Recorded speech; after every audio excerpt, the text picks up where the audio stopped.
Hello and welcome back, my body language buddies. Today, in episode 31, the big question is, what's going on at Turnabout Ranch where Dr. Phil sent Bhad Bhabie? There have been a number of accusations that the experience there has been nothing short of grueling and absolutely not a good thing for the mental health not only of Bhabie, but also YouTuber Abby Parker, among others. There's a lot being said about this so-called, what's the name that they use, Sarah? Therapy program for troubled teens, he sues.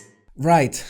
And many parents are sending their children to these camps unknowingly of what they're gonna go through while they're inside. So this is my promise. If this video gets to 10,000 likes, I'll make another with an in-depth research about what's really happening at these sites. In today's episode, you will discover what are the signals of truth or lying in Bhad Bhabie's recollection of her experience, the reaction dissection of Dr. Phil's not taking responsibility, and one piece of the puzzle that just doesn't fit in both statements. Remember that I've got a gift for you, my 100 body language tips in a free PDF that you can find right in the description. And thank you for supporting my channel. All you have to do is like this video, subscribe, and hit that bell so you don't miss any of my body language analysis and tips. My name is Jesus Enrique Rosas. I'm the body language guy, and I want you to uncover the secrets that people try to hide from you.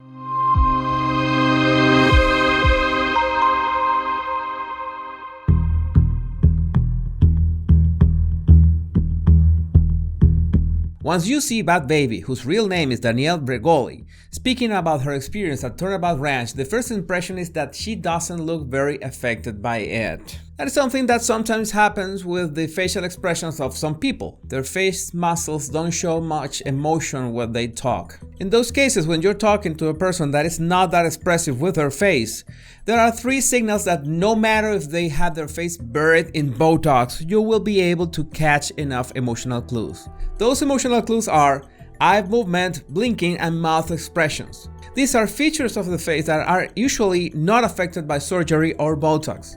Even so, we need to have all the information we can get, and law enforcement agencies have software that can extract those subtle facial expressions. In this case, I've got Sarah to scan Bregoli's facial expressions and amplify both those tiny movements and any changes on skin temperature. Sure, he sues. Glad to do the heavy work for you.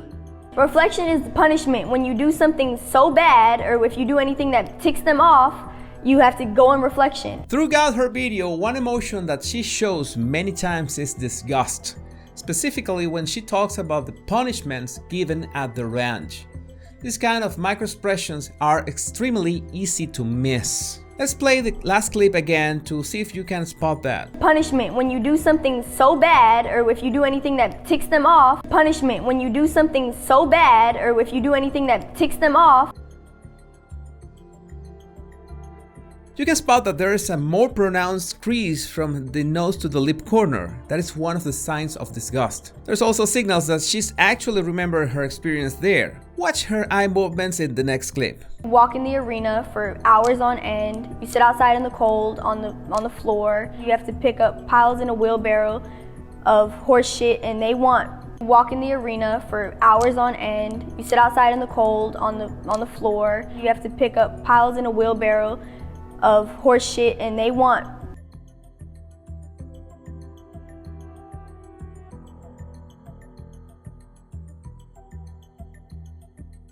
She is not only remembering because her eyes are drifting up and to her left, which is her memory side. She also is ashamed because she turns her eyes down while recalling what she had to do while at the ranch. Now, most of the time of this heavily edited declaration, she's focusing her eyes in one general direction. I've mentioned before that when you see a change in a nonverbal trait, it's because there's an emotional reaction inside that is showing outside.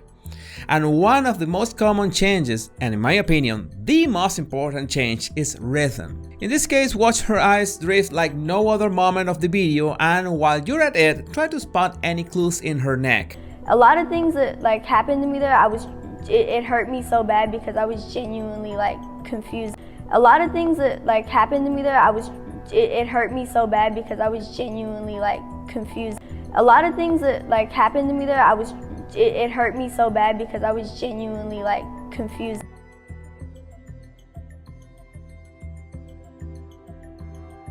Again, both the movement of the eyes and body areas that people are not usually aware of when speaking can be used to spot certain emotional displays, such as the rapid drifting of the eyes from side to side or the neck muscles tension at the same time, so you can confirm that Bregoli was affected when she was talking about this. Anyway, Bregoli does show some classical facial expressions of emotion.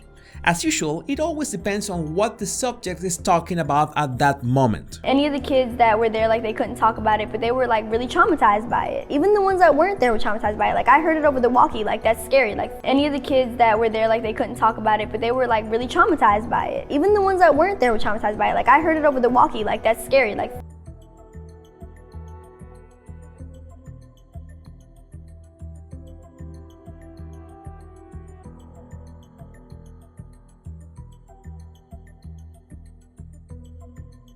this is the part of the video where she displays the most emotional clues on a single cluster or sentence. She displays real pain due to the memory. She raises both shoulders as in feeling threatened. There's a very subtle left inner eyebrow raise, something that cannot be faked. Eyes down in shame, her jaw to the side trying to process what she's talking, and a final trace of disgust. There's always the question, can people fake this kind of signals? And in my experience, it takes an absurd amount of practice to get a sequence like this right. And what's more, when you fake facial expressions, they tend to be much more pronounced than the real ones.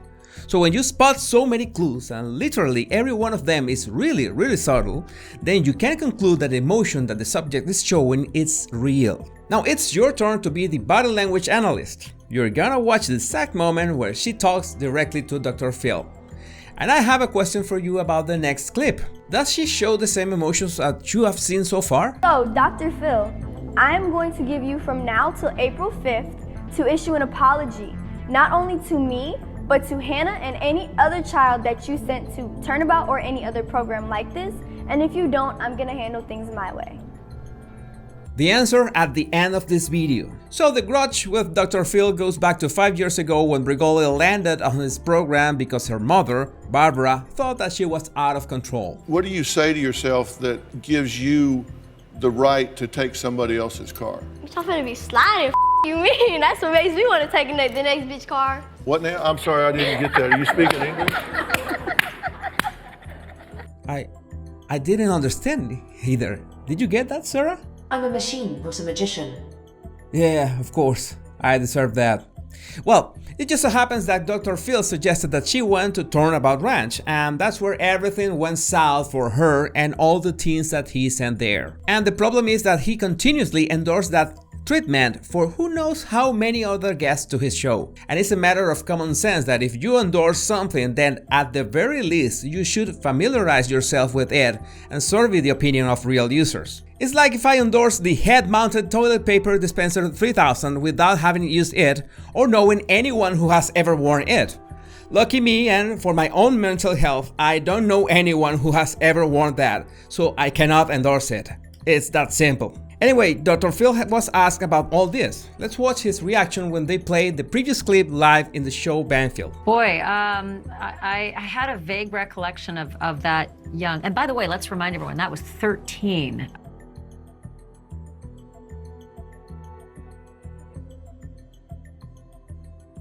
It's really easy to spot that he knows what is gonna be the topic of the next question, what's at stake here, and that he has his answer prepared in advance.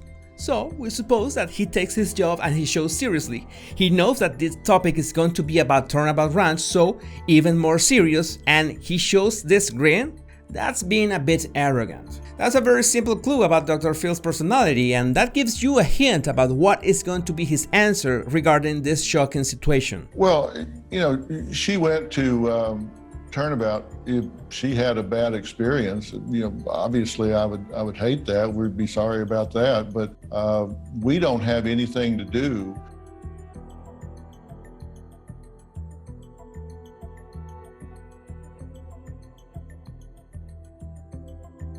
He shows a very subtle expression of being upset, and I stress the fact that this man is almost unreadable. His face is really stiff at all times, but in this case, he has a slight smile on his face.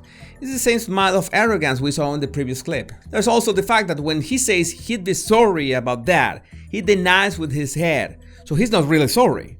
It's also interesting that his attorneys have taught him well because he doesn't say, "I don't have anything to do," but instead says, "We don't have anything to do." And he's talking about himself. There's no group of specialists in Dr. Phil's show, it's about himself. So speaking in we terms, he's trying to disguise his personal connection with Turnabout Ranch. But there is a moment when he has a visible emotional reaction. That's the hard thing that parents have to make a decision about is, what path do I take? And, we point parents in a direction, what path do I take? And, we point